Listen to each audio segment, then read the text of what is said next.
Kaya basahin ko po ulit. Sabi po sa Isaiah 57 verse 1 to 2, sabi po dyan, ang taong matuwid, kapag namamatay, walang nakakaunawa at walang nakikialam. Ngunit siya'y kinukuha upang iligtas sa kapahamakan. Mapayapa ang buhay ng taong lumalakad sa katwiran kahit siya'y mamatay. Sabi po dyan sa Isaiah. So, ibig sabihin ba, sister, hindi na ba ako magpapakabuti? Magpapakasama na lang ba ako? Kasi sabi po dyan, sabi po dito, ang lahat daw po ng mga mabubuti ay kinukuha na. Sabi po sa Isaiah 57. So, ibig sabihin ba, sister, magpapakasama na lang ako para hindi ba ako agad makuha ng ating Panginoon. So, ibig sabihin ba, sister, hindi na ako magpapakabuti. Kasi, may kasabihan daw po, ang sabi po, diba, ang masamang damo daw ay matagal mamatay, sabi nila. So, sabi nila, yung kasabihan daw ng araw, pero ako naniniwala doon. Kasi kapag tayo po ay nagpapakabuti, iniingatan tayo ng Lord kung bakit sinasabi po sa Isaiah na kinukuha ng Lord. So, sa hapon po ito, pag-aralan po natin yan about life. Kasi ang buhay po natin napaka-importante. Ang buhay po natin hindi parang binigay lang kaagad siya. So, kakaiba yung ibinigay ng Diyos na hininga sa atin para magkaroon tayo ng buhay. Kaya lang, ang buhay natin na ibinigay ng Diyos sa iba natin nagagamit. Yung hininga na ibinigay ng Diyos sa atin na dapat magamit natin sa pagpupuri sa Kanya, magamit natin sa pagsamba sa Kanya, kaya lang sa iba natin nagagamit. So, sabi po dyan, kailangan ang buhay daw po natin ay magamit natin sa Panginoon kasi sapagkat ang mabubuti daw po ay kinukuha kaagad ng Panginoon. So, hindi naman kaagad-agad. So, siguro may ginagawa lang po ang Panginoong Isus kung bakit po. Kaya sabi po kasi dyan, kapag tayo daw po ay ang taong isang namamatay, di ba sinasabi, rest and peace. Di ba? Lagi nakasulat po doon, rest and peace. Kapag sinabi po ba natin rest and peace, ang tanong, pag sinabi rest and peace, ang tanong, nakakilala kaya yung taong itong namatay nito na sinabihan doon ng rest and peace? Di ba po? Kaya importante po, habang tayo nabubuhay, dapat tayo po ay nakakakilala sa Panginoon. Amen! Amen? Amen po? Kasi, alam niyo po, kapag ang isang tao, kapag namatay, dalawa lang ang pupuntahan yan eh, langit at impyerno. So, kailangan, para tayo ay mapunta sa langit, dapat habang may buhay tayo, habang may hininga tayo, dapat gumagawa tayo pagdating sa ating Panginoon Jesus. Amen? Amen po? Amen! Ayun po, saan niyo po ba gusto pumunta? Langit o impyerno? Langit! Siyempre, wala namang gustong pumunta ng impyerno. Tama po? Amen! Tama po? Amen! Gusto mapunta sa impyerno. Lahat po tayo gusto sa langit. So, kailangan po natin ang buhay na ibinigay ng Diyos sa atin para makasama natin ang ating Panginoon. Dapat ipinapagamit po natin yan. Amen? Kasi daw po, ang buhay po ng isang tao sa buhay po natin na kapag ikaw pala ay nakakilala sa Panginoon, iniingatan tayo ng Lord. So, kailangan ang buhay na ibinigay ng Diyos sa atin, kailangan ingatan po natin yan. Kasi bakit po? Kasi kung titignan po natin, ang mundong ito ay pawasak ng pawasak. Tama po? Amen! Pawasak ang pawasak ang mundo po natin. Kung titignan po natin yan, di ba, nag-change climate po siya. Yan, matindi yung ulan, matindi yung bagyo. Nakita niyo po, halos bawat lugar, nasusunog, nililindol. So, sa tingin niyo po ba, ano ba tawag po doon? Sa tingin niyo po ba nagkataon lang yung mga nangyayaring sabay-sabay na yan? So, alam niyo po kung ano po yung mga nangyayari na yan. Yan po yung babala sa atin ng Lord na malapit nang dumating ang ating Panginoong Jesus. Amen! Ang buhay po natin, kailangan ipagamit sa Lord kasi marami na pong nangyayari sa mundo. Yan po, kung makikita natin sa picture, nakikita po natin talagang sobrang binabahanap na yung lugar. Tapos, dumarating yung mga sunog, yung lindol. So, kakaiba na po yung mga nangyayari sa mundo. Kasi kung manonood ka ng balita, matatakot ka kasi iba-iba na ang nangyayari. Sino ba din yung mga nanonood ng balita? Ay, iba hindi. Wala po kayong TV? Kasi iba hindi nagtaas eh. Cellphone lang po kayo ng cellphone, no? Mamaya makikita nyo po yung sa cellphone. Yan. So, kailangan po, dahil ang mundo po natin ay pasama ng pasama. So, nag-iiba na po yung climate, sobrang init, uulan, aaraw, lilindol, masusunod yung sa kamakita, umuulan, pero mayroong matinding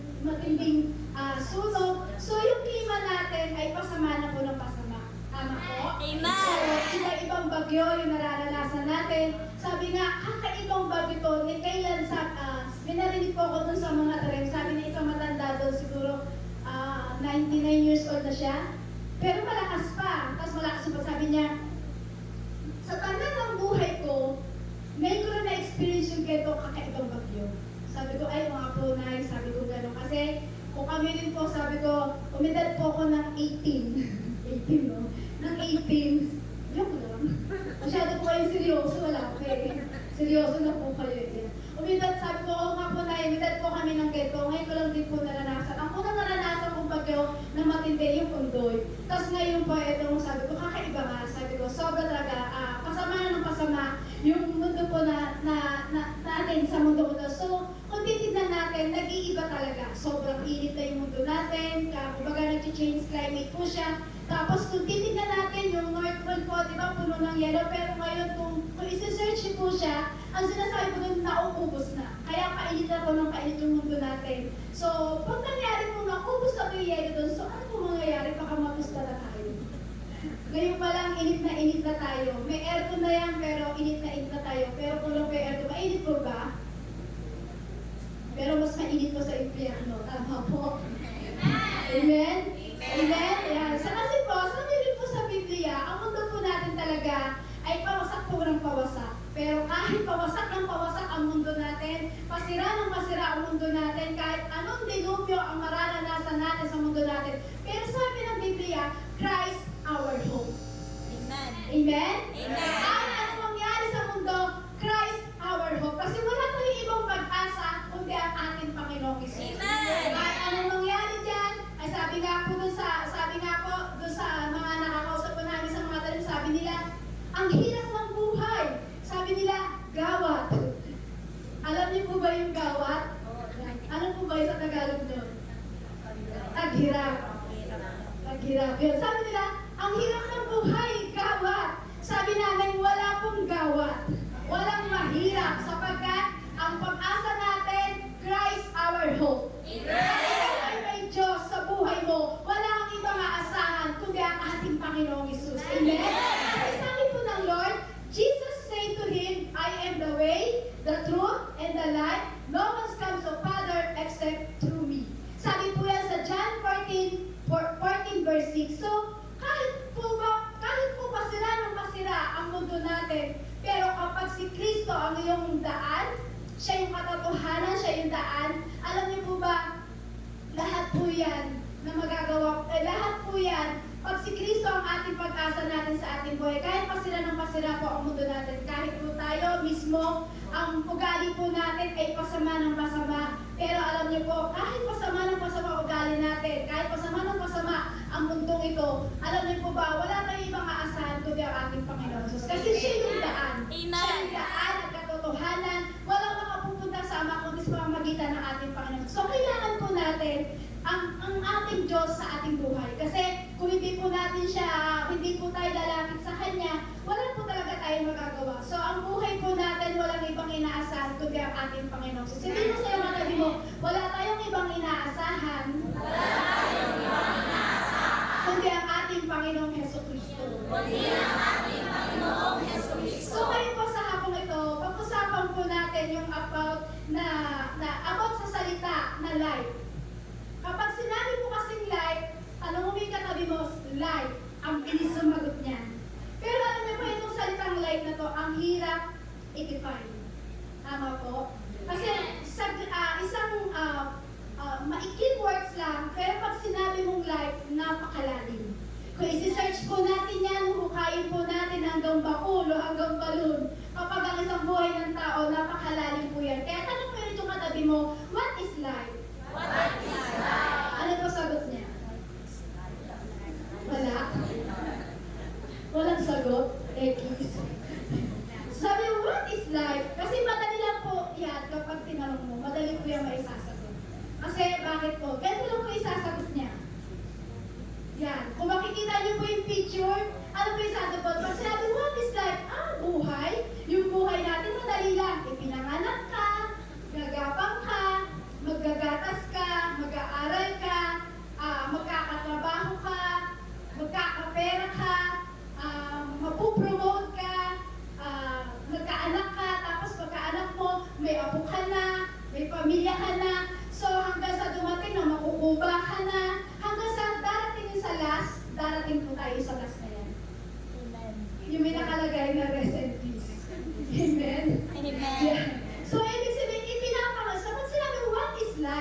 So, yun ang isasagot nila. Ay, yung buhay, napakadali lang. Ipinanganak ka lang sa mundong ito.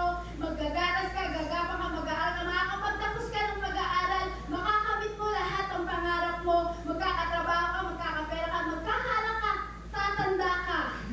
Pero sabi nila, ayaw namin tumanda. Kukuba rin po tayo. So, darating po yung time na mag-wheelchair na rin tayo. So, lahat po tayo, darating po sa panahon na yan. Pero alam niyo po, kapag meron po tayong buhay na nagmumula sa Diyos, dumating ka man sa hantungan ng buhay mo, sabi nga, kukunin tayo ng Lord. Kung tayo ay patuloy na mananatili sa ating Panginoon. So, lahat po tayo ay pupunta po dyan sa kalagayan na yan. So, kung nakalagay po dyan is rest and peace, totoo po tayo magiging rest and peace kapag tayo pinawala sa mundo na tayo ay nasa Panginoong Jesus po. So, amen? Amen po. Kasi ang life po, ang ibig sabihin po niya, yung buhay po talaga natin, ang totoong kahulugan ng ating buhay, sabi po ni Shalom Alishem, sabi po dyan, life is dream for the wise, a gain for the fool, a comedy for the rich, a tragedy for the poor. So, ang buhay daw po ng isang tao, ang buhay daw po ng matatalino, ito daw po ay isang pangarap lang. Sabi po dyan, at ang mga tao daw po mga mangmang, ito naman daw po ay isang laro lang. So, maging sa mga tao mahihirap, ako baga parang mayroong isang tragedy lang. Yung buhay daw na mahihirap. Pero, salamat sa ating Panginoong Jesus. Bakit? Kasi, pinanganak tayo mahirap, pero hindi natin to kasalanan. Tama po? Amen. Salamat po sa ating Panginoong Jesus. Ipinanganak tayo mahirap, pero hindi natin ito kasalanan. Bakit po? Kasi hindi naman natin kagustuhan maghirap. So, ipinanganak naman tayo mahirap, pero meron kang magandang buhay na ibinigay sa iyo ng ating Panginoong Jesus. Amen? So, alam niyo po, kahit pumatay daw po pala tayo ng mahirap, okay lang daw po kasi ang buhay mo ay nakakapit naman sa ating Panginoong Jesus. Tama po? Ito po yung kailangan natin. Kasi ang buhay daw po ng isang tao, sabi po ni Charles S. Swindoll, sabi niya, life is 10% what happened to you and 90% how you react to it. Sabi po dyan. Ang pagguna daw po ng mundo, hindi natin kayang pigilan. It will happen. Tama po? Kung paano tayo daw po ang magre-respond o mag-react sa buhay natin. Kasi kapag ikaw ay nag-response at nag-react, kasi ikaw ang gagawa nyo ng 90%. Amen? Amen. 90% nasa sayo ang pagdidesisyon. Amen? Amen. Pwede ba na ikaw yung katabi mo, siya ang magdidesisyon sa'yo ng 90%? Hindi po, di ba? Ikaw mismo ang magdidecide niya. Ano ang sitwasyon na meron ka sa buhay, ikaw ang magdidecide niya 90%. Amen. Kaya sabi nga, pagsisihan natin lahat ng ating kasalanan kasi tayo mismo ang gagawa ng 90% na mag-react mo o pag-response mo sa iyong buhay. Hindi natin kasi, ang pagdedesisyon natin sa ating buhay, hindi mo pa pwedeng sabihin na ikaw ang magdedesisyon na kung sino maging magulang mo, ikaw ang magdedesisyon kung saan ka mag-aaral. Hindi yun eh. Hindi ikaw ang pwedeng mag-decide yun eh. Kasi hindi mo alam kung sino yung magiging magulo mo, kung sino ang ibibigay sa inyo. So, sa 90% na yun, kailangan ikaw yung mag-decide ng bagay na yun. Amen po? Amen. So, kailangan daw po, para maging maayos ang ating buhay, kailangan daw po yung 90% na ikaw ang nag-decide sa buhay mo, dapat yun ay nakakabit sa Panginoon.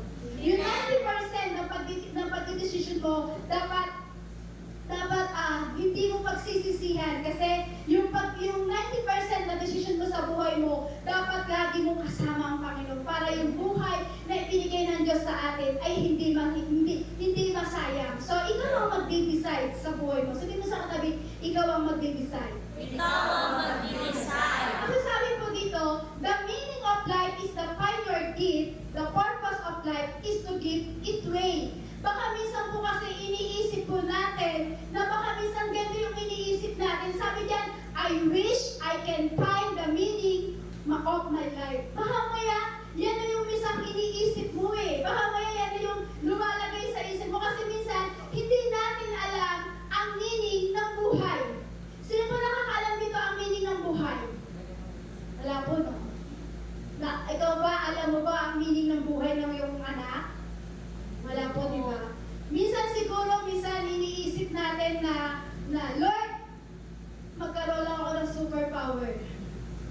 superpower. Isang, ano ba yung superpower na yon?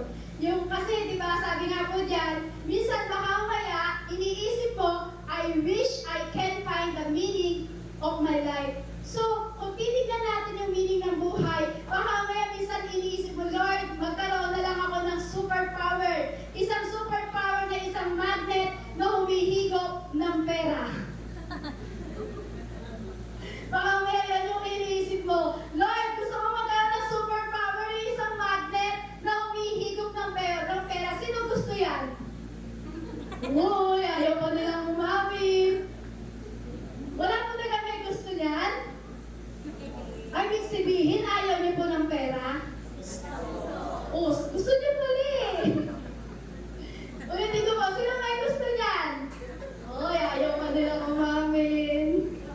Kasi po kaya pumisa kasi akala natin yan ang meaning ng buhay. Naakala natin, Lord, magkaroon lang kami ng isang magnet na hihigop ng pera, kaya na namin. So, sabi nyo, ayaw nyo po yan. Sino nagsabi ng ayaw yan? Ayaw nyo po talaga kasi hindi kayo nagtaas. Kung ayaw nyo po yan, bakit kapag bigayan ng ayuda? Tingnan nyo po. Ulitin ko po. Mamaya ko na pakita yun. Diba? Bakit pagbigayan ng ayuda? Namumula ka pa sa pila. Diba? Sabi nyo, ayaw ng pera, may magnet na namihigop ng pera. Kasi akala po ng tao, ang meaning ng buhay ng isang tao ay kala ay umiikot lang sa pera. Tama po? Hindi po yun ang meaning ng buhay ng isang tao. Hindi po umiikot sa pera ang buhay ng isang tao. Sabi nyo kanina, ayaw nyo ng pera, ayaw nyo yung magnet na umiikot ng pera. Pero bakit pagdating sa ayuda, tignan mo baka ikaw yung isang nakapila dyan. Baka nakapila ka dyan. Di ba? Minsan nauuna pa tayo. Tayo pa yung unang-unang pumipila. Sabi nga, alas 5 pa lang kailangan nasa pilahan ka na. Kahit hindi ka nga botante, pumipila ka eh. So alam niyo po, hindi po yan ang buhay ng, hindi po yan ang meaning ng buhay ng tao. Hindi po tayo umiikot sa pera. Amen? Amen po. Kasi alam niyo po, ang buhay po ng isang tao, hindi po na ibinigay ng Lord po yan. So kailangan, ang buhay ng tao ay dapat nasa Panginoon. Kaya sabi ko nga po kayo, di ba, sabihin niyo sa inyong katabi, kung mahal na mahal siya ng Diyos. Kasi yung buhay na ibinigay ng Diyos sa iyo, ay talagang kakaiba. Amen? Amen. So ulitin ko po, ang buhay ng tao ay hindi umiikot sa pera. Ang buhay ng tao ay umiikot dapat sa ating Panginoon. What is life? Sabi po dyan, what is life? Life is not, sabi po dyan kasi kapag daw po ang buhay daw po natin, ang totoong buhay po natin ay hindi solusyon ang pera. Amen. Ulitin ko po, ang buhay ng isang tao ay hindi solusyon ang pera. Amen. Mabibili mo po ang lahat, mabibili mo kung ano mang meron ka, pero hindi solusyon ang pera sa isang buhay ng isang tao. Kasi ang kailangan po natin malaman, ang buhay po natin para saan po talaga. What is life? Life is not, sabi nga, ano po ba ang magiging buhay natin? Mali pala yung pananaw natin minsan sa ating buhay. Kaya sabi nga po sa number 1, ang buhay daw po natin, life is not about accumulation. So ang sabi po dyan, ang mga tao daw po kasi, o tayo daw po minsan, kumbaga, ang mga tao daw po, napupol trap, o yung napupol po tayo, na parang natatrap tayo, the more na marami ka palang pera, the more pa na marami tayong na pera, the more naman na parang na-update natin yung ating mga gadget. Yan, di ba? Ang buhay ng tao ngayon sa gadget na lumalakad. Di ba? Pag-isip pa lang ng umaga, sino dito pag-isip na ng umaga, cellphone na ang hawak. Uy, hindi kayo nagsi-cellphone? Ako lang pala yun. O tignan nyo, ayaw nyo kumamin. Diba? Ang buhay daw po ng tao, minsan napupol trap tayo, into trap po tayo. Kasi dapat pala na marami tayong pera, na yung gadget po natin ay parang na-update natin. Kumbaga, naka-iPhone, ano ba yung latest ngayon? iPhone 17. O diba? Parang doon lang lumalakad yung buhay natin. Natatrap ka sa bagay na kasi naka iPhone 7 ka, o kahit iPhone 100 na, o gusto mo sa'yo na yung iPhone 1K o 1,000 na iPhone, sa'yo na yun. Pero alam niyo po minsan, napupol into trap po tayo. The more na may money pala tayo, the more na may gadget tayo, the more na marami kang friends, the more na parang akala, marami kang parang mga bagay na susolusyon mo sa buhay mo, doon pala tayo parang natatrap. Kasi ang buhay ng tao, sabi niya, life is not about accumulation. So marami tayong nagagawa sa buhay na doon tayo natatrap. So yun na nga po sinasample ko kasi yun na po yung takbo ng mundo ngayon. Ang buhay ng tao natatrap po ngayon sa gadget. Amen? Ngayon sa gadget, natatrap tayo sa pagkuha ng pera. Natatrap tayo sa pagkita ng pera. Kasi ang buhay ng tao hindi umiikot sa pera. Ulitin ko po. Kasi dapat ang buhay natin ay umiikot sa ating Panginoong Hesus. So, maraming bagay sa mundong ito, natatrap po tayo sa bagay. Kaya sabi nga po dito sa Mark chapter 8, verse 36, what good is the for someone to gain the whole world, yet forfeit their soul? So sabi po dyan, ano daw po ba isang mapapala ng isang tao na, sige na, nasa na lahat. Nasa na yung 100 iPhone. Nasa na yung 1,000 iPhone. So, sige na, nasa na marami ka ng pera, marami ka ng savings, sa'yo na yung kapatid. Pero alam niyo po, ano mapapala natin kung meron tayong bagay na yun? Sa tingin niyo po, ano po mapapala po natin?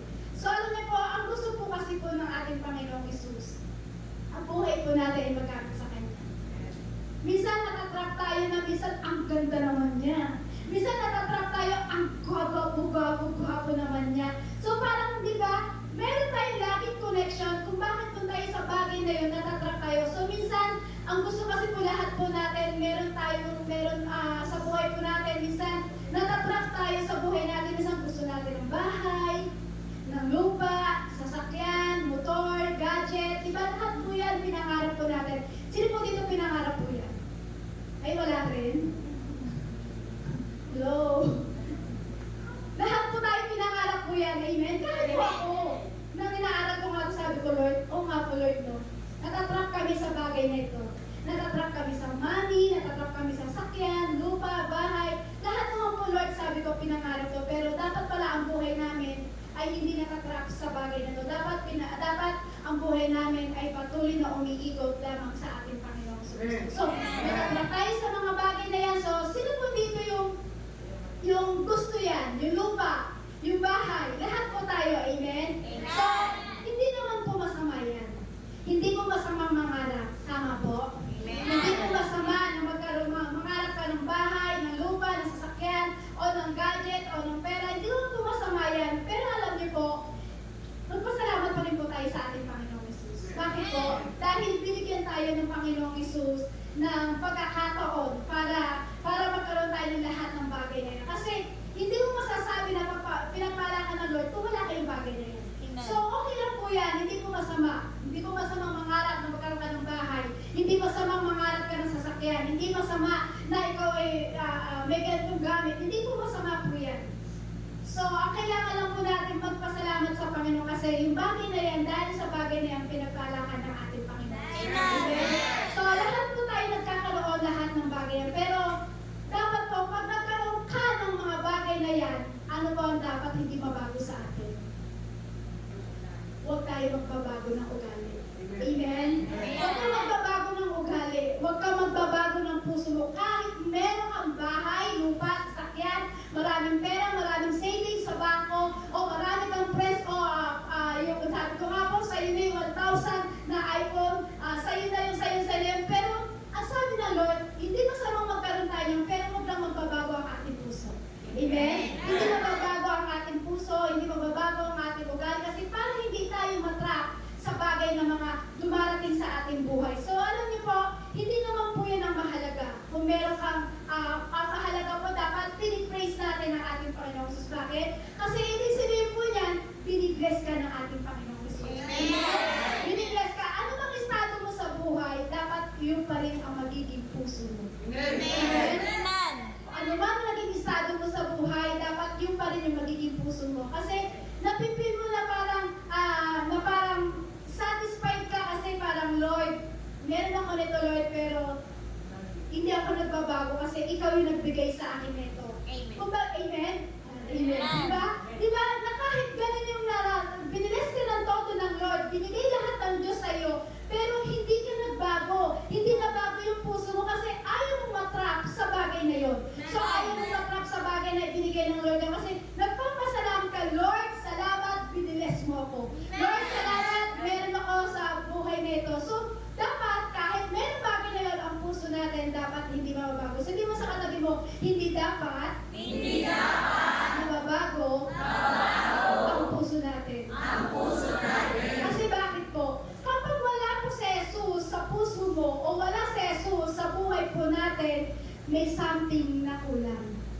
Amen? Kahit nandyan lahat sa'yo, yan, may sasakyan ka na, may bahay ka na, pero kahit makuha mo yung kapatid, pero kapag wala si Jesus sa puso mo o sa buhay mo, may something na kulang. Amen? Kaya alam niyo po, yung iba po, kung kilala niyo po si Marilyn Monroe, di ba si Marilyn Monroe, mayaman, napakaganda, napaka-sexy. Sabi po nila, hindi ko po nakita kasi hindi ko po naabot. Ewan ko po kung sino po nakaabot po yun. So si Marilyn Monroe daw po, napakayaman, napaka-sexy, sikat. So lahat nasa kanya na. Pero bakit nasa kanya na ang lahat? Magandang sasakyan, magandang bahay, nasa kanya lahat. Pero bakit nag-suicide pa rin ito si Marilyn Monroe? Kasi bakit po? May kulang. May kulang sa kanya. Kaya na nga po, di ba, natagpuan po siya doon, namatay siya, may isang, hindi ko lang po alam po yun, pero meron daw isang papel na nakita sa kanya at na binuksan daw yun, ang nakalagay daw, my life is empty. Sabi namin, paano my life is my empty? Ang dami niyang bahay, ang dami niyang sasakyan, sikat siya, ang dami niyang pera, lahat nasa kanya na. Alam niyo kung ano po yung my life is empty? Wala si Jesus. Amen. Amen? Amen po? Kapag wala po si Jesus sa ating buhay, wala po talaga tayo mararating. Tama po? Tama po? Alam niyo po, kung mararanasan niyo, di ba minsan matutulog ka na lang, sa pagtulog mo pa parang biglahan napapaiyak. Sino po dito yung minsan matutulog na lang pero bigla siya napapaiyak? Ay wala lang, diretso tulog lang po kayo. Di ba yung minsan yung nagmumuni-muni ka bago ka matulog, yung parang naaalala mo yung mga bagay na ginawa sa'yo ng Diyos o kung naaalala mo ang Lord. Di ba minsan matutulog tayo, di ba parang minsan napapayak kasi bakit po? Kasi parang may something na kulang. Tama po? Amen. May kulang po sa atin na kahit meron tayo ng mga bagay na yun, pero parang may kulang. Sino po yung naka-experience yan? Meron ka na lahat, pero parang may kulang kapag wala ang Diyos sa buhay mo. Amen? Kasi kailangan po natin talaga ang buhay po natin dapat nasa Panginoon. Kaya sabi nga po, di ba? Sabi po dyan sa Mark, sabi po dyan, what is good is for someone to gain the whole world, yet forfeit their soul. So, ang nakakalungkot po kasi ngayon sa mundo po natin, ang generation po natin ngayon ay nakapokus sa FOMO. Ano po yung ibig sabihin ng FOMO? Yan, yung FOMO po niyan, alam niyo po ba ang ibig sabihin ng FOMO? Yan daw po yung fear the missing out. Paano daw po ba naging missing fear the missing out po yung FOMO na yan? Ang akala po kasi ng iba, pagdating sa social media, pag late po sila sa social media, ay sila ay nalileft behind. Sabi daw po, yan daw po yung ibig sabihin ng FOMO na parang fear the missing out. So, kailangan ba pagdating sa social media para hindi ka malate? Pag mayroon bang boyfriend, ang kaibigan mo, kailangan mag-boyfriend ka na rin, magpo-post ka na rin sa social media. Alam niyo po, diyan po nagiging kawawa ang kaluluwa ng isang tao. Amen? Nakapokus tayo sa social media. So, kailangan ba kapag ang katabi mo tamad, maging tamad ka na rin? O bakit hindi ganyan yung katabi nyo? Hindi tamad yan. Huwag nang tignan. Amen po? Amen? So, kung titignan po natin, ang social media po, kaka-scroll mo ng kaka-scroll sa social media, makikita mo yung kaibigan mo, ay, bakit yung kaibigan ko? Bago na naman yung iPhone, sino naka-experience niya? Diba? Yung kaka-scroll mo ng kaka-scroll sa social media, nakikita yung kaibigan mo, yung kaibigan mo nasa Boracay na naman, samantalang ako, hindi ko pa nararating yun. Diba? Alam niyo ba ang social media nakakapandaya po sa atin yan? Amen? Ang social media po, kaka-scroll mo, minsan nakalimutan mo na mag-church. Social media mo, kaka-scroll mo, nakalimutan mo na pala na ikaw ay hindi na nakapagpuri sa Panginoon. So alam niyo po, ang social media, yan po ay naglalagay sa atin ng inggit. Kasi bakit po, kaka-scroll mo, nakikita ng kaibigan mo, buti pa siya, nandito siya sa bansa, samantalang ako, eto pa rin. Buti pa siya, ang ganda niya, samantalang ako, ang taba-taba ko na. Buti pa siya, ay, sorry po, ako lang po yung matanda. Di ba? Minsan kakaano mo, parang nagkakaroon tayo ng inggit. Sabi nga po, di ba, ng mundo, kapag inggit, kasi alam niyo ba kung bakit kailangan pumikit? Kasi pag hindi ka pumikit, madadaya ka ng social media. Amen? Kasi akala mo nalileft behind ka kapag wala ka nang pinupost sa social media. Amen po? Kaya kailangan kapag inggit, pikit. Amen? Kasi akala natin, ito pa. Kasi minsan nakakapeki talaga ang social media. Halimbawa, malapit na dumating ang Christmas. Pag Christmas, may reunion. Tama po? May reunion, tama? Amen. So, syempre, pag may reunion, sama-sama masasaya. Amen? Kita mo sa picture, talaga akala mo talagang masaya sila, akala mo talagang magkakasundo sila. Pero pagkatapos ng picture na yon, pagkatapos ng reunion yun, alam mo ba, ate, yan si Lola, si Lolo, si ante, si kuya, si uncle, si uncle, si ante. Di mo ba alam magkakaaway yan? So, di ba, ang lakas makapandaya ng social media na makikita mo masaya pero sa totoong buhay, hindi pala. Magkakagalit pala sila. Amen? Kahit po ako, nabiktima po ako ng social media na yan. Nabiktima po ako ng social media na yan kasi akala ko ang gwapo. Sobrang gwapo. Nang tinignan ko yung profile picture niya, ang gwapo pala. Sasabihin ko po sa inyo. Di ba, ang lakas makapeke na siya. Ganito po yan. Ayan daw po yung gwapo. Wala eh. Hindi ka nailagay, pastor. So, ayan, doon tayo. Malakas makapandaya ang social media. So, ganito po yun. Malakas po makapandaya. Kasi, nang dati po, nang kami po ni pastor, oy, nas naman. Parang pumupuso No, so, nang kami po ni pastor, hindi pa uso yung social media, kumbaga, Friendster. Tama po. Sino po yung ng Friendster? Ayaw lang po na sister. Nahalata yung edad natin. Diba? So, yung Friendster po niya. So, siyempre, yung Friendster na yun, walang filter. Tama po? Pero ngayon yung social media natin, grabe ang filter. AI na! Makita mo ang ganda-ganda niya sa video, pero kapag nakita kayo sa personal, iba na pala.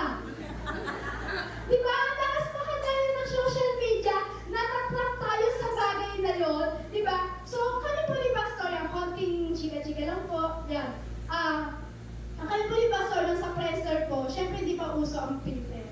So, talagang natural, makikita mo kung black talaga yung background mo, black talaga. So, alam niyo po, na nakita po kami, ang kaibigan ko po ay girlfriend ng kaibigan niya.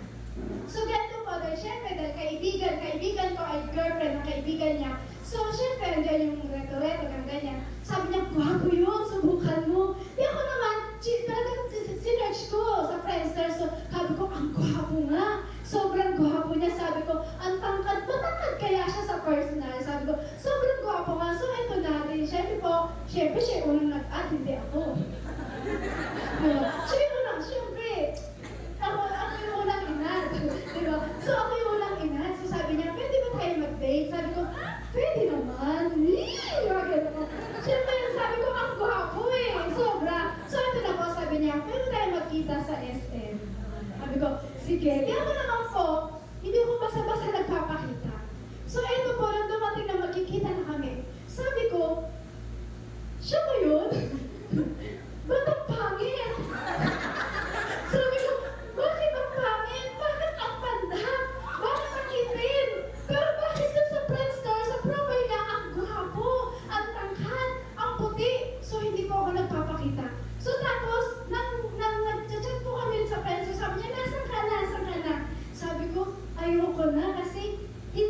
daw yun yung sa profile. Sabi kong gano'n. Tapos sabi niya, nasa ka ba? Ano bang kulay ng damit mo? Tinanong ko siya, ano bang kulay ng damit mo? At ano ba yung pambaba, yung pantalon mo? Ano ba yung sa... Lahat tinanong ko. So, ito na po nangyari.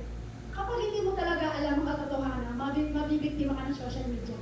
Yung pala, hindi siya yun. Yung katabi niya. Sabi ko, ay hindi ba ikaw? Nang nakita ko siya, ay ang gwapo. Sabi ko, so yun ako. Di ba? Sabi ko, nakakat pala. Ang gwapo pala. Totoo pala. Walang filter, gwapo pala. So, sabi naman niya sa akin, ay akala ko nang ikaw nasa profile mo, ang ganda, yung pala ang pangit mo, sabi ko. Hindi, joke lang, kapatawa lang po ako. So ano niyo po, ang social media, mabilis makapandaya. Amen. Natatrap tayo sa bagay na yan. Amen? So ang social media ngayon, makikita mo, AI na yan. Akala mo ang ganda-ganda, pero alam niyo po, dapat hindi tayo natatrap sa bagay na yan. So, dapat, pagdating sa social media, hindi ka dapat nakukontrol niyan. Hindi ka natatrap ng bagay na yan. Kasi pag diyan ka natrap, wala talaga. Sa panahon po natin, marami na pong napipeke pagdating sa social media. Kaya ngayon, napipeke na po, pati AI ngayon, akala mo totoong tao, pero hindi mo alam AI na pala yung kausap mo. AI na pala yung, AI na pala yung katabi mo. Tingnan mo baka AI na yung katabi mo. Sino dito yung nakita mo yung profile ng ganda, pero sa personal nakita mo, filter pala. Nadaya ka na social media. Amen?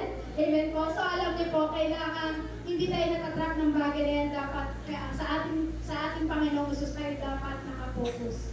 Hindi ka dapat nakapokus kung anong meron sa social media.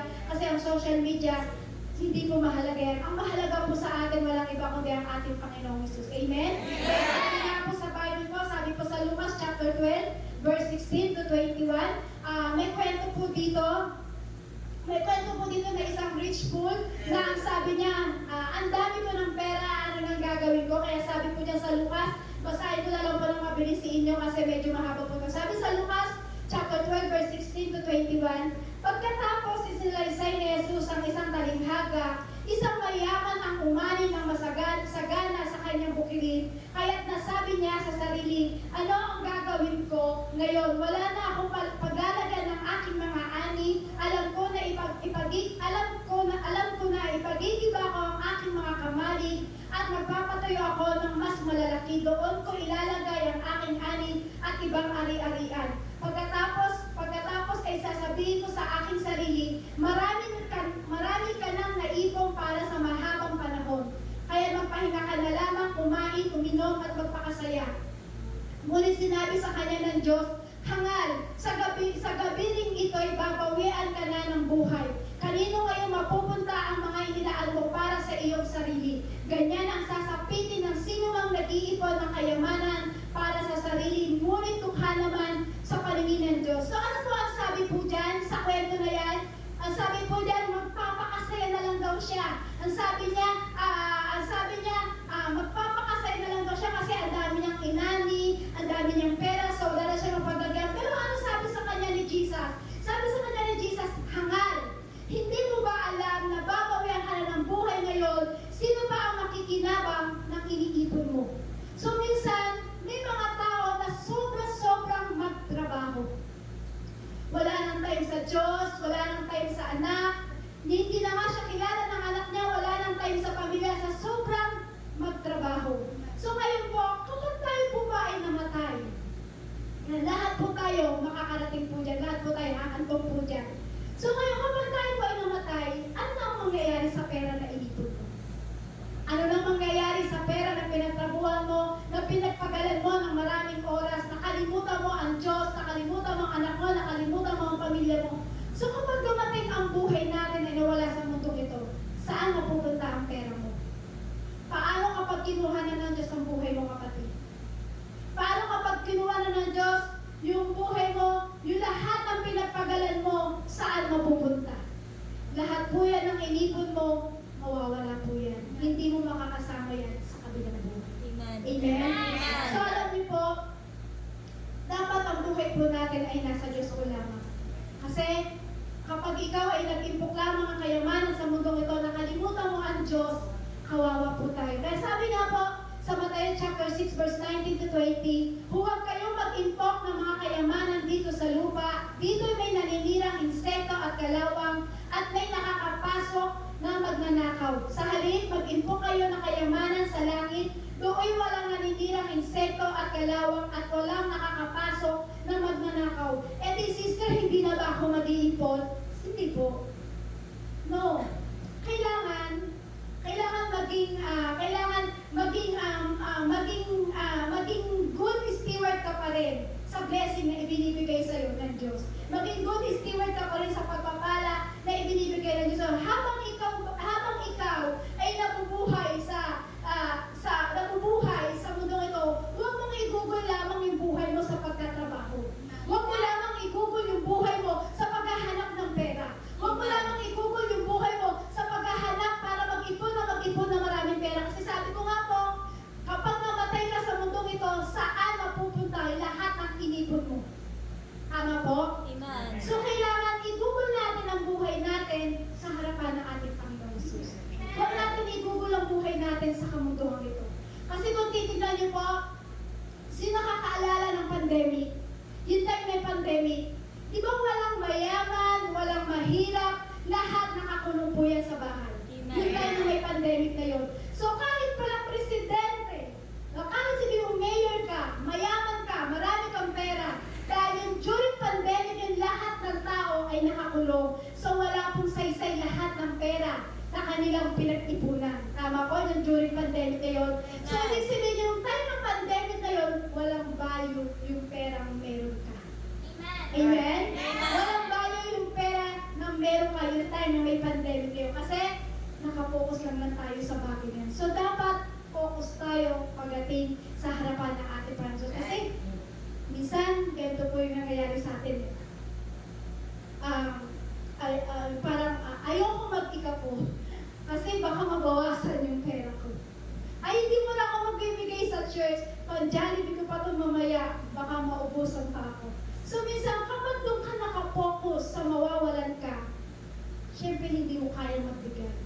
So kailangan habang tayo po ay nagbibigay buhay sa Panginoon, dapat kaya nating magbigay din anong meron tayo sa buhay. Amen. Kaya po diba, kung nag-iimpok ka para lang sa pansarili mo, nag-iimpok ka ng kayamanan para lang sa pamilya mo at hindi mo kayang bigyan ang Diyos sa buhay mo. Sabi nga po diba, merong naninirang insekto at kalawang. So saan mapupunta lahat ng pinag-ipunan mo kung nakatingin ka at nakapokus ka lang sa kawalan? So habang nagbibigay ka, dapat nagbibigay din ng pagpapala sa iba. So habang ikaw pinapapala ng Diyos, habang ikaw ay nag-iimpok ng kayamanan to, nag-iimpok ka rin ng pagsisilbi mo pagdating sa ating Panginoong Jesucristo. Amen? Kung ito nag-iimpok ka, dapat mag-iimpok ka rin pagdating sa langit. Hindi mo sa katalino, kapatid? Kung nag-iimpok ka sa mundong ito, mag-impok ka rin sa langit. Kasi ang tunay na kayamanan natin, walang iba kundi nasa langit. Amen? Yung ginagawa mong pagsasacrifice, ano yung pagsasacrifice? Simple bagay lang. Yung pupunta ka sa church, tapos mamamasahe ka, hindi mo ba alam sacrifice na yun para puntahan mo yung lugar na to? O kumbaga sa oras na ito, dapat nasa SM ka. O kaya nasa Robinson ka. Pero gusto mo mag-sacrifice, ibinigay mo ang time mo ngayon sa Panginoon. So, ibig sabihin yan, nag-iimpok ka ng kayamanan mo sa langit. Amen? Amen? Kasi po, the sacrifice po yun eh. Yung pupunta ka dito sa church, tapos mamamasahe ka, tapos nabibless ka. Kasi bakit? Kasi yung pagpunta mo sa church at namamasahe ka, yun yung treasure in heaven. Nag-iimpok ka sa langit. Amen? Hindi ko kawalan o hindi ko mawawalan ng kabuluhan yung bagay na ginagawa mong pagkagasto sa pamasahe. Hindi ko mawawalan ng kabuluhan yung pagbibigay mo ng tithe sa Panginoon. Hindi ko mawawalan ng kabuluhan yung pagbibigay mo ng sa love offering para sa mission offering dito po sa church. Kasi yung ginagawa mo, kapatid, nag-iimpok ka lang ng kayamanan sa langit. Amen? Amen po? Magbigay ka man ng tithes mo, magbigay ka man ng bagay na gusto mong ibigay sa church. Alam niyo po ba, nag-iimpok ka lang ng treasure reputation mo sa heaven. Amen. Hindi mawawala ng kabuluhan po yan kahit gumaskat magbigay ka. Kahit sabihin mo, ililibre ko sa Jollibee ang buong Jacob. Sino kaya yun? Ililibre daw sa Jollibee ang buong Jacob. Ano po? Kasi ano niyo po ang ginagastos po natin? Kapag ginagastos pa tayo po, ano bang ginagastos po natin patungkol po pagdating sa kingdom ng Lord, hindi po mawawala ng kabuluhan po yan. Ano ang ibinibigay mo o ano ang iniipon mo pagdating sa kingdom ng Lord? Ano man ang iniipon mo pagdating sa langit, hindi po yan mawawala ng kabuluhan. Amen. Kasi sabi po dyan, if you want to feel rich, count your blessing. Minsan kasi, kaya hindi natin maramdaman na minsan mayaman ka, minsan hindi mo maramdaman na parang mayaman tayo kasi lagi mong iniisip yung kakulangan. Tama po? Amen. Tama po? Amen. Minsan, kaya hindi mo maramdaman yung yaman mo sa buhay mo. O minsan, hindi mo maramdaman yung mga bagay na parang blessing na dumarating sa'yo. Kasi minsan, laging nasa isip natin yung kakulangan. Tama po? Amen. Sis, paano po yan? Hindi na ako magpapayaman. Ako iba yung, Lord pa, sabi, sis, paano ba yan? Hindi ko nga alam kung saan ako kukuha ng kakainin namin mamaya. Hindi ko nga alam kung saan ako kukuha ng mga bagay na pangangailangan namin. Kapatid, yung buhay mo, humihinga ka, yung inhale, exhale. Isang pagpapala na yan, reminder sa iyo ng Lord. Amen. Amen? Amen. Inhale, exhale. Reminders ng Lord sa atin yan, isang malaking pagpapala ng ating Panginoon Jesus. Isang malaking kayamanan na yan. Yung huminga ka ng maayos, inhale, exhale. Ay, hindi exhale. Kala ko exhale eh. Exhale. Amen? So, alam niyo po, napakalaking pagpapala na yan. Reminders po sa atin ng Lord yan. Yan yung tunay na kayamanan na meron ka sa buhay mo. Amen. Yung hininga na ibinigay sa atin ng Diyos. So, sino po dito kapag sino po dito yung natulog ka pero hindi ka nabasa ng ulan? Lahat po tayo, di ba? Natulog po tayo. Kasi bakit po? Meron tayong bubong. Kaya hindi tayo nabasa ng ulan habang ikaw natutulog. So, ibig sabihin pinagpala ka kapatid. Amen? Kasi sa mundo po natin, maraming tao na walang matulugan. So, ikaw, pinagpala ka ng Diyos. Ang sarap ng tulog mo, ang ganda-ganda ng kisame, naka-aircon ka, ang lamig-lamig. So, kahit ang lakas-lakas ng bagyo, natutulog kang payapa at hindi ka nababasa. Amen. Samantalang kung titignan mo sa mundo natin, maraming tao na walang matulugan. Kaya kapag feel mo na bless ka, count blessing. Amen? Yang hininga na ay dumadaloy sa iyo sa oras to, count blessing mo na yan pagdating sa Lord. Amen? Amen po? Amen. Po? Amen. Sawa na yung minsan na ngayon pagpapala. Kung di natin titignan ang kakulangan, minsan yung pagpapala tuloy-tuloy lang dumarating sa atin. Amen po? Kasi bakit po? Ikaw ay anak ng Diyos. Kapag ikaw ay anak ng Diyos, pagpapalain ka. Amen? Kasi minsan akala natin pagpapalain lang tayo ng Diyos kapag tayo ay nagtatrabaho. Hindi po. Yung hininga mo isang malaking kayamanan na yan na ibinigay ng Diyos sa atin. Amen po? Kung maaalala po natin, life is not about accumulation. So, pangalawa po, life is not about reputation. Yan. Sabi niya, may mga tao daw po, minsan iniingatan nila ang kanilang pangalan.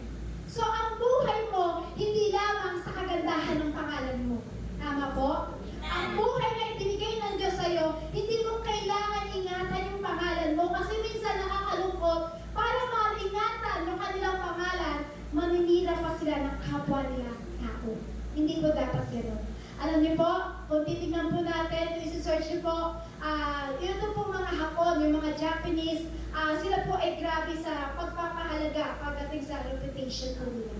Kasi meron po silang tinatawag na seppuku, sometimes referred to as harakiri, is a form of Japanese ritual suicide by themselves when men. It was originally reserved for samurai but was also practiced by other Japanese people later on the restore honor for themselves of for their family.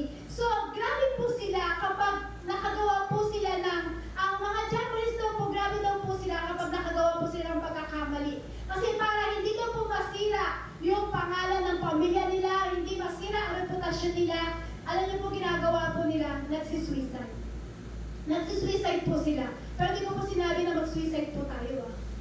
Yan daw po yung parang ginagawa po ng mga Japanese. Pero tayo po minsan, kung itong mga Japanese na ito, grabe po yung reputasyon po nila para hindi masira po yung pangalan nila, nag-suicide po sila. Pero tayo po minsan sa buhay po natin, makagawa tayo ng mali, ikaw po yung galit.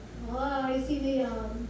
Yung nakagawa ka na ng mali, pero ikaw pa yung galit, ikaw pa yung matapang. Ay, walang maamin. Nakikita tayo ng Lord. Yeah. Di ba? Grabe po tayo. Kasi ikaw na nakagawa ng mali, pero ikaw pa yung matapang. Ikaw pa yung galit. Tama po? Ikaw na yung nagkamali, pero gusto mo ikaw pa yung tama. Ikaw na yung nagkamali, gusto mo ikaw pa yung tama. Kaya ngayon may tama ka. Yan, joke lang po. Kasi yung buhay po natin, hindi po tungkol sa reputasyon. Tama po? Wala po tayong reputasyon sa harapan ng Diyos kasi ang buhay po natin ay parang basahan lang sa harapan ng Diyos. Kaya alam niyo po, wala po tayong reputasyon sa harapan ng Diyos kasi parang yung mga disciple po ni Christ. Nagtatalo po sila, sino kaya sa atin? Sabi po dyan sa Lucas chapter 22, verse 24 to 30, nagtalo-talo rin ang mga alagad kung sino sa kanila ang dapat kilalaning pinakadakila. Kaya sinabi ni Jesus sa kanila, pinipilit ang mga hari ng mga hentil na sila ituring na Panginoon ng kanilang nasasakupan. At ang may mga kapangyarihan ay magnanasang matawag na mga taga-tangkilik, ngunit hindi ganoon ang dapat mangyari sa inyo. Sa halip, ang pinakadakila ang dapat lumagay sa pinakamababa at ang namumuno ay maging tagapaglingkod. Sino ba ang ihigit nakakataas? Ang nakadudulog sa hapag o ang naglilingkod? Hindi ba ang nakadudulog sa hapag? Ngunit ako'y kasama ninyo bilang isang naglilingkod. Kayo ang nananatiling kasama ko sa mga pagsubok sa akin. Kung paano ang Ama ay nagbibigay sa akin ng karapatang maghari, gayon din naman ibinibigay ko sa inyo ang karapatang ito. Kayo'y kakain at iinom na kasalo ko sa aking kaharian. At kayo'y uupo sa mga trono at mamumuno sa 12 lipi ng Israel. So kung titignan natin, yung iba sa atin po kasi, parang walang, baga parang ang dating po sa harapan ng Diyos ay mayabang. Marami po sa atin kasi sa harapan ng ating Panginoong Jesus, ang dating po natin ay mayabang. So, kasi tinitignan natin yung reputasyon natin, yung pangalan ko, hindi po. Pagdating nga po sa harapan ng Diyos, isa lang po tayong isang maruming basahan sa harapan ng Diyos. So, sabi ko na Lord dito, sabi po dyan, sino daw po yung pinaka-greatest na dapat po, sabi po dyan, yung nagpapakababa. Amen? Yung nagpapakababa ka, yung nag-humble ka. Kasi po, dito sa mundo nito, ang importante po kasi, yung tayo ang nagsisilbi. Hindi tayo ang pinagsisilbihan. Kasi na si Kristo po, bumaba sa mundo nito, tayo ang pinagsilbihan. Hindi tayo, yung parang, sabi doon, si Kristo bumaba po dito sa mundo, tayo ang pinagsilbihan. Tama po? Hindi tayo yung dapat dapat ang nagsisilbi sa mga bagay na pagdating, paano ba yun? Mas malinaw. Si Kristo bumaba dito sa mundong ito para tayo ay pagsilbihan. Tama po? Pero dapat, habang tayo pinagsisilbihan ni Kristo, maging magandang halimbawa sa atin si Christ na kahit po tayo ay makasalanang pinagsilbihan tayo ni Kristo, siya ay nagpakababa. Tama po? Ang importante po kasi tayo ay dapat nagpapakababa po. So kumbaga, di ba kapag ikaw ay pupunta sa restaurant, di ba pinagsisilbihan ka, kakain ka na lang. Pero sabi ni Jesus, sino ba daw talaga yung tunay na dapat na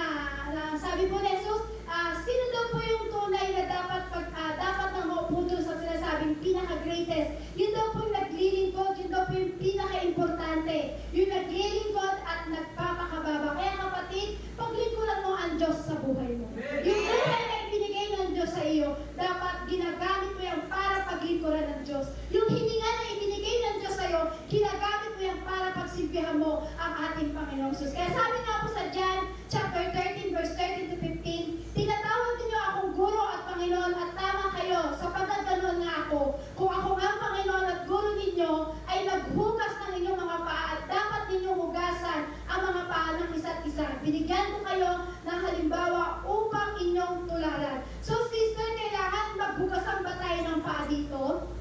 Hindi po. Normal lang po siguro yun na sa tradisyon ng Jewish culture, yung culture po nila na itinuturi nilang pinakamarumi ay ang paa pagdating po sa culture po nila. At ang hahawak lang po yun, ang hahawak lang po ng paa nila, yung mga mabababa.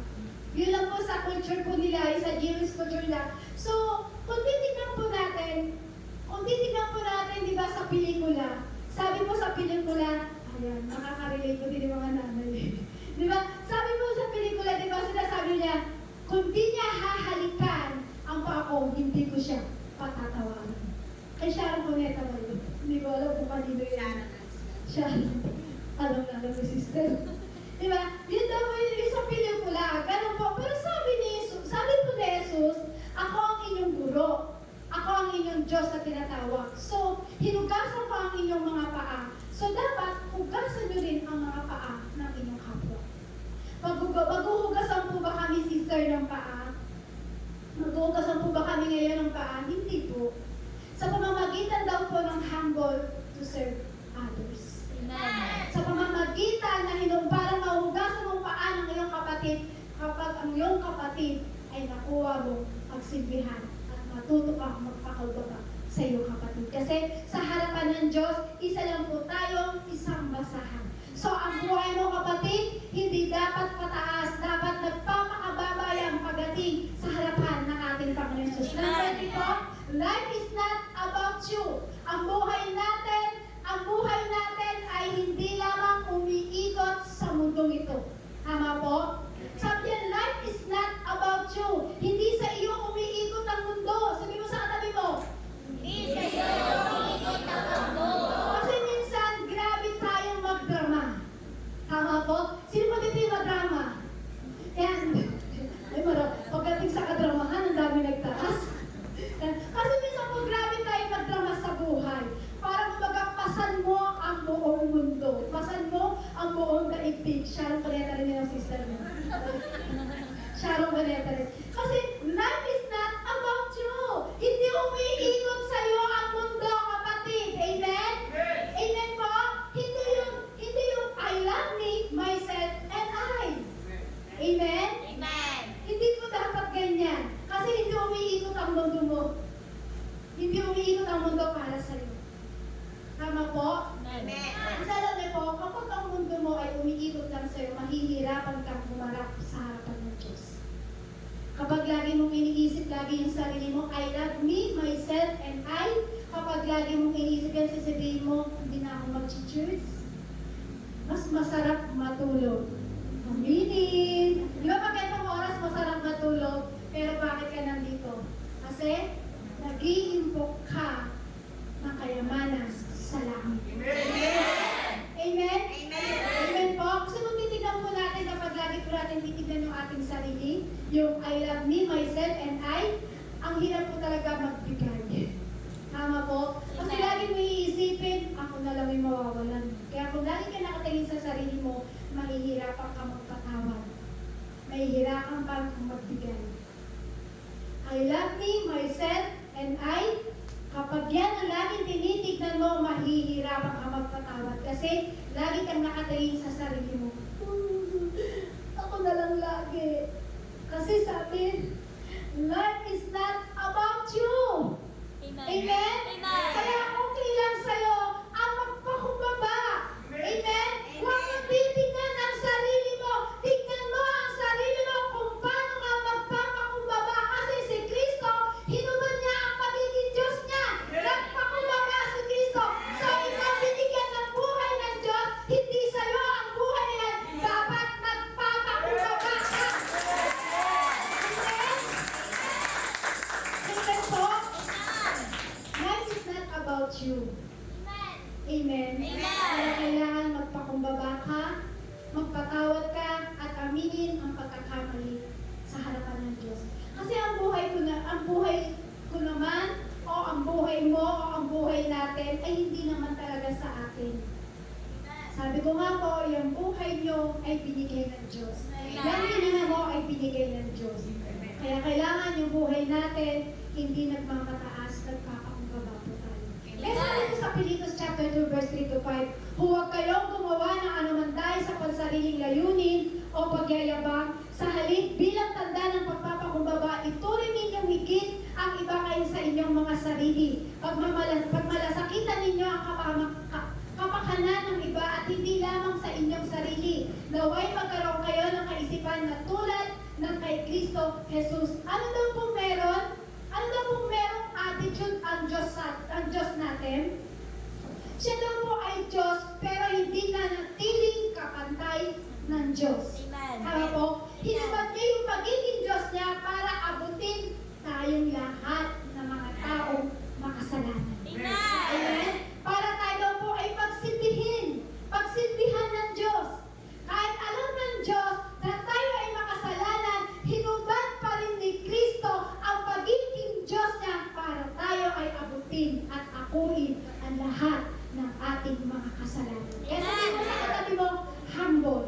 Humble. Sabihin mo sa katabi mo, humble. Humble. Bakit? Si Kristo ay hindi na natiling kapantay ng Diyos. Si Kristo, hinubad niya ang pagiging Diyos niya para abutin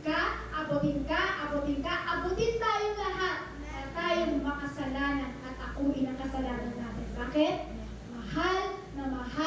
Mahal ka ng ating Panginoon Jesus. Amen? Sabi po dyan, failure to know God is failure in everything. Kapatid, kapag hindi mo nakilala ng buong puso mo ang ating Panginoong Jesus, failure lahat ang mangyayari sa buhay mo. Amen. Amen? Amen. Kaya sabi nga po sa Ecclesiastes chapter 1 verse 1 to 2, the words of the teacher, son of David, king in Jerusalem, meaningless, say the teacher, utterly, meaningless, everything in meaningless. Kasi alam niyo po kung bakit? Kung bakit nasabi ni Solomon itong meaningless na ito, kasi siya yung pinakamayaman.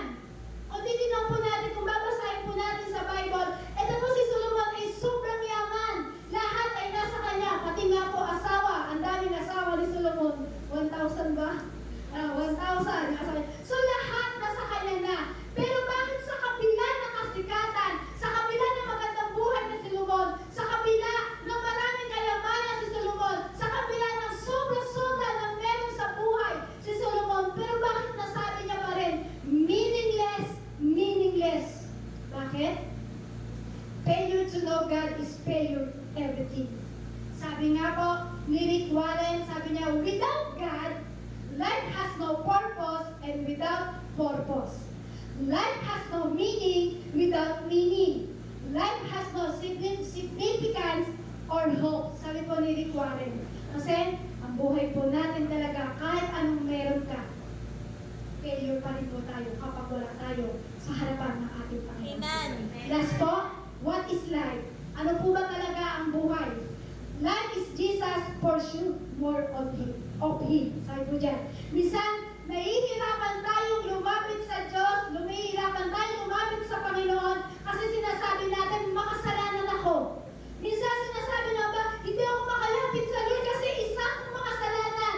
Minsan nahihirapan kang umarap sa ating Panginoon. Sinasabi mo, makasalanan ako. Pero sabi ng Diyos, kahit makasalanan ka, anak, mahal pa rin kita. Inuulit ko po. Pag sinasabi mo, kaya hindi ako makalapit sa Lord kasi isa akong makasalanan. Pero sabi ng Diyos, anak, kahit makasalanan ka, mahal pa rin kita. My life is Jesus. Amen? Amen. Ang buhay natin walang iba kundi ang ating Panginoon Jesus. Ang buhay mo kapatid, hindi sa kayamanan ng mundong ito. Ang buhay mo kapatid, hindi lamang sa reputasyon mo, sa pangalan mo para ingatan sa mundong ito. Ang buhay mo kapatid, walang iba kundi sa ating Panginoong Hesus Kristo. Kasi sabi po dyan, there is a God-shaped vacuum in the heart of every man which cannot be filled by any created thing but only by God, the Creator made known through Jesus. Sabi po dyan, it's not what is light but who is light. Sabi Sabi po dyan, Jesus does say to him, I am the way, I am the truth, no one come to fathers except through me. Sabi po sa Mateo chapter 11, verse 28, lumapit kayo sa akin, kayong lahat na nahihirapan at lubhang nabibigatan sa inyong pasanin, at kayo'y bibigyan ko ng kapahingahan. Bakit po? Kung bigat na bigat ka na ngayon sa buhay mo, lapit ka lang sa Lord.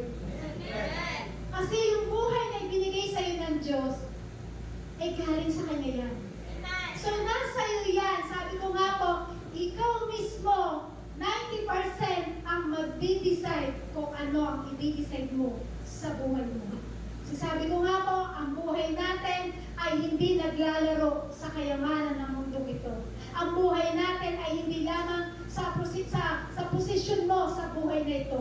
Kasi ang buhay na ibinigay ng Diyos sa iyo, yan yung buhay na dapat ipinapagamit natin sa Panginoon. Kaya kung nahihirapan ka sa buhay mo ngayon, parang nabibigatan ka na akala mo yung buhay mo ay walang pag-asa. Kapatid, may pag-asa kasi yung buhay natin ay galing sa Lord. Amen? So dapat ang buhay mo, ipagamit mo yan sa ating Panginoon. Kaya sabi ko sa Mateo chapter 11 verse 28, lumapit kayo sa akin, kayo lahat na nahihirapan at lubhang nabibigatan sa inyong pasanin, at kayo bibigyan ko ng kapahingahan. Dahil yung buhay na ibinigay sa inyo ng Diyos, hindi niya hahayaan na mapagod ng todo. Bibigyan ka niya ng kapahingahan. Tayo po'y tumayo sa presensya ng ating Panginoong Jesus. Alam niyo po, ang buhay po ng tao, hindi dapat nakapokus anumang meron sa mundong ito. Ang buhay ng tao, hindi dapat nagbubuhos ng oras sa mga bagay na paghahanap natin ng pera. Ang buhay ng tao ay hindi dapat nagbibigay ng lubos-lubos sa mundong ito. Kasi dapat ang buhay mo, kapatid, yan ay nagagamit ng ating Panginoong Hesus. Yung buhay na ibinigay sa iyo ng Lord, malaking pagpapala yan.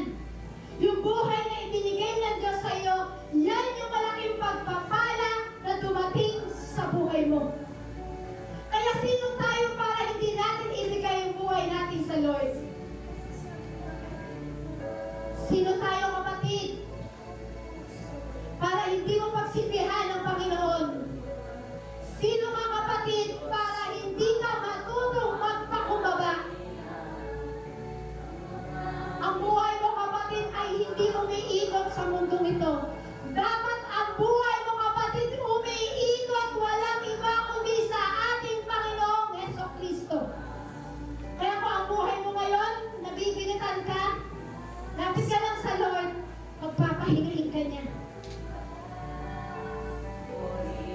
Pasalamat ka sa Panginoong Hesus, sapagkat ang Diyos na ito, sino bang nahihirapan sa kanyang buhay, ano ang pasali niya sa kanyang buhay, bibigyan ka ng kapahingahan ng Diyos, sapagkat sabi ng ating Panginoon, siya ang daan at katotohanan, walang makapupunta sa Ama kundi sa pamamagitan ko. Yung buhay na ibinigay sa iyo ng Lord, yung hininga na dumadaling ngayon sa iyo, ipagamit mo yan sa Lord. Huwag mo sayangin ang buhay mo sa mundong ito, sa pagpapagal lamang sa mundong ito. Pagpagalan mo na mag-import ng kayamanan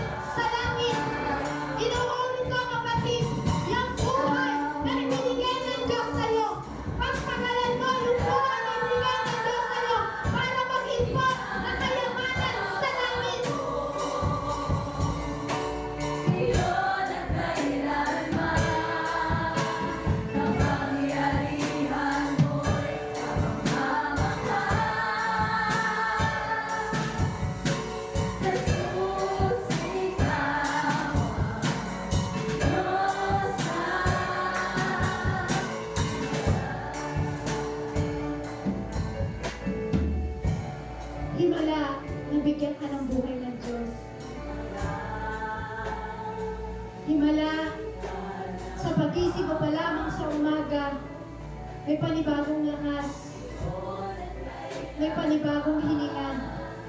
So huwag mong sayangin yung natitirang buhay mo ngayon para hindi ka mag-impok ng kayamanan sa langit. Natatandaan ko po, 4 years ago, dumating po sa aking buhay na isang madaling araw gumising po ako na hindi ako makahinga. Na parang may nakabara sa aking puso at patago sa aking likod. So natatakot po ako, sabi ko, ano tong nangyayari? Bakit hindi ako makahinga? Ano tong nakabara na to? So sabi ko, Lord, huwag mo ko agad kunin, Lord. Gusto ko, Lord, yung buhay na ibinigay mo sa akin, yung buhay na tinubos mo sa kasalanan, yung buhay na binago mo. Sabi ko sa parang, Lord, gusto kong gamitin mo ito.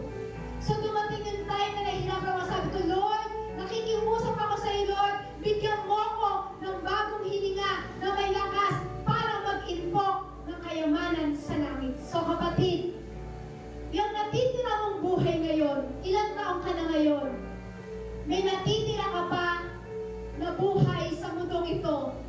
Dapat mag-focus ka na na mag-impok ng kayamanan sa langit. Kasi malapit na dumating ang ating Panginoong Jesucristo. Yung buhay na ibinigay ng Diyos sa iyo, hindi sa iyo yan, kapatid. Yung buhay na ibinigay ng Diyos sa iyo, yan ay para paglingkuran natin ang ating Panginoong Jesucristo. Kapatid, inuulit ko po, yung natitirang buhay mo ngayon, ilang taon na lang bang ilalalagi natin sa mundong ito? Hindi nga natin alam kung kailan tayo mawawala sa mundong ito. Pero ngayon, nakakilala ka sa Lord, bakit hindi mo pukosan ang mag-impok ng kayamanan sa langit? Ipagamit mo ang buhay mo pagdating sa ating Panginoon Jesus. Huwag mong ipagamit ang buhay mo sa mundong ito na nag-iimpok lamang ng kayamanan sa mundong ito.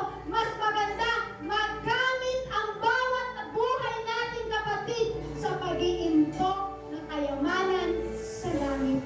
Pasalamatan mo ang ating Panginoong Isus sa hapong ito. Magpasalamat ka sa Lord. Binigyan ka ng lakas. Magpasalamat ka sa Lord. May buhay ka sa oras na ito. Magpasalamat ka sa Lord. May hininga na ibinigay ang Diyos sa iyo sa oras na ito. Pasalamatan mo ng todo ang ating Panginoong Jesucristo. May buhay ka ngayon. Buhay ka ngayon. Isang hininga na ibinigay ng Diyos ang buhay na nasa iyo. Pasalamatan mo ang ating Panginoong Jesucristo. Yes,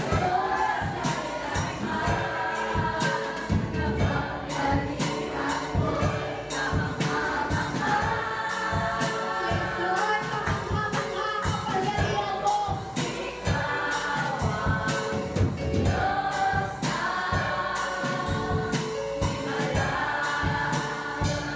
Salamat sa iyo, Panginoong Jesus. Kamangha-mangha, Lord, ang iyong kapangyarihan. Salamat, Panginoong Jesus. Lahat kami narito, Panginoon, sa kwartong ito, Lord. Nagpapasalamat kami, Lord, sa buhay na ibinigay mo sa amin, Lord. Salamat, Lord, sa oras ito, Panginoon, yung natitira naming buhay. Ngayon, Lord, sa mundong ito, Lord, hayaan mo, Lord, na ituon namin ito, Lord, sa pagpapagal, sa pagpapaimpok ng kayamanan sa langit, Lord. Hayaan mo, Panginoon, yung buhay na ibinigay mo sa amin ngayon na natitirang buhay pa namin, Panginoon. Hayaan mo, Panginoong Isus, na magamit namin ito, Lord, sa pagpaparangal sa iyo. Gamitin mo yung buhay namin, Lord, na ibinigay mo sa amin, Lord. Hindi namin ipagagamit ang buhay namin, Lord, sa mundong ito, Lord. Bagus, Lord, yung buhay at hininga na ibinigay mo sa amin, ikaw ang nagbigay nito.